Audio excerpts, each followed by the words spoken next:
This is Chris the Nightmare Ariola, and you're watching Mr. Boxing Today on YouTube. Heavyweight boxing fans, what's the deal?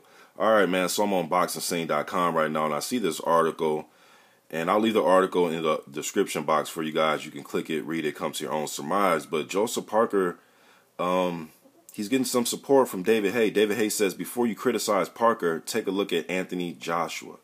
Now, this is what David Haye had to say. He says, they can knock Joseph Parker for not beating a legitimate world champion for his title, because all you have to do is look at the main man of the division, Anthony Joshua. Who did he beat for his title? Charles Martin? Who did Charles Martin fight for the title? I can't remember, Haye said. Well, he actually fought Tsar Glazkov on the undercard of, was it Wilder versus Spilka?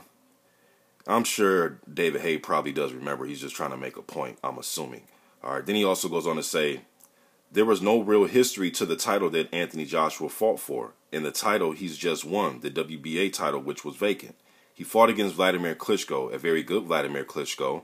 But let's not forget, Vladimir Klitschko at this point was coming off a loss, convincing loss, and he hadn't been in the ring for over a year and a half. The people who are questioning Joseph Parker's credentials need to turn that all-knowing light on the other champions they're supporting. And I also have that opinion, share that same opinion somewhat that David Haye is talking about. And besides that Klitschko win, and I know it's easy to say besides the Klitschko win, right, because it's a big win for Anthony Joshua. But one thing I will say is, you know, besides that win, although it's a big win, Anthony Joshua's pretty much fought the same level of competition. Now, you can place and rank guys wherever you want to, but in my opinion, the same level. Like, to me, there's no, okay, Parker beat Carlos Takam, right? To me, Carlos Takam, Dillian White, pretty much a toss-up in my opinion.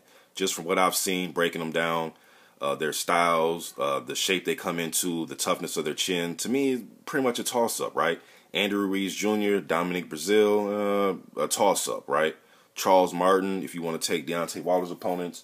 Charles Martin, let me see. Johan, at the time he fought Duhaupas, probably a toss-up, right? Spilka, at the time he fought Spilka, probably a toss-up.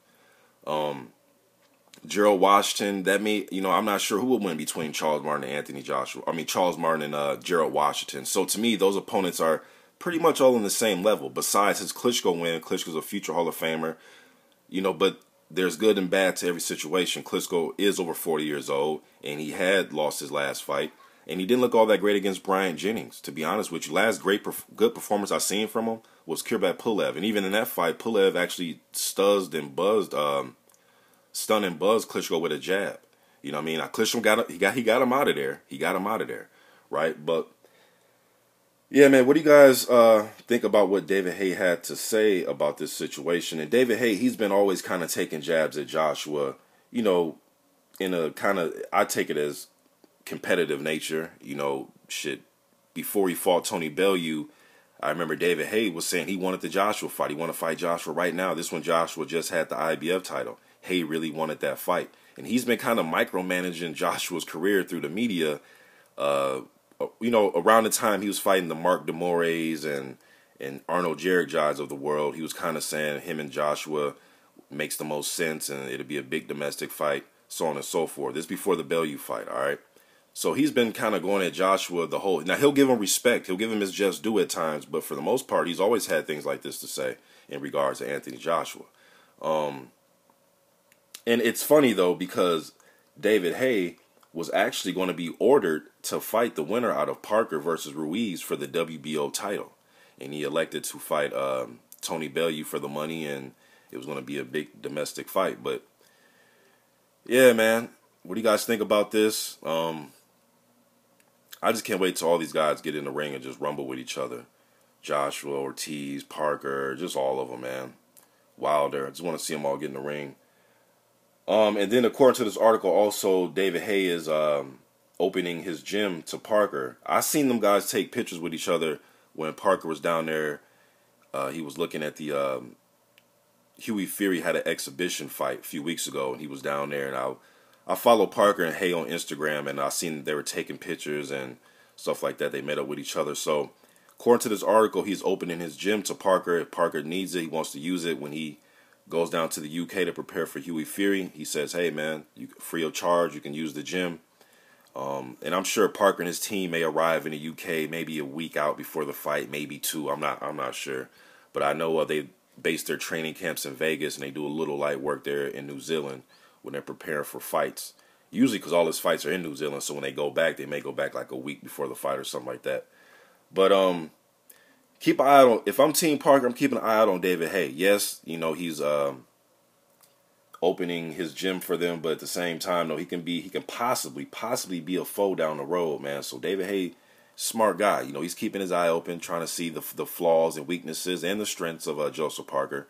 I'm sure he'll probably, you know, stop by the gym to show support, but also keeping an eye out on the young kid. It may be a possibility down the road. You never know. You never know. I would like to see Haye fight Bellew in a rematch. I would like that fight. But yeah, man. What do you guys think about this?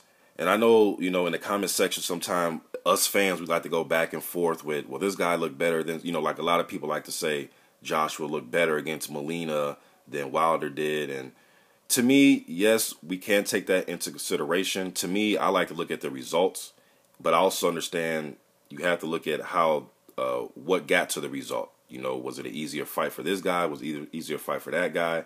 I mean, I could make an argument that Chris Arreola looked better against Molina than anybody, right? Because he beat him in the first round. Or Ashanti Jordan beat Molina in the first round. Povetkin looked better than Wilder against Duhaupas. Wilder looked better against Spilka than Jennings. I mean, we can go back and forth tit for tat with all this. Luis Ortiz looked better against Klitschko. Or Luis Ortiz looked better against Jennings than Klitschko did against Jennings. You know what I mean? So none of that really matters when it comes down to getting these guys in the ring. But I do understand what Haye is trying to say. You know, that, you know, besides his Klitschko win, Joshua's pretty much fought the same level of opposition as everybody else. In my opinion, at least. Curious to hear yours. I'm out.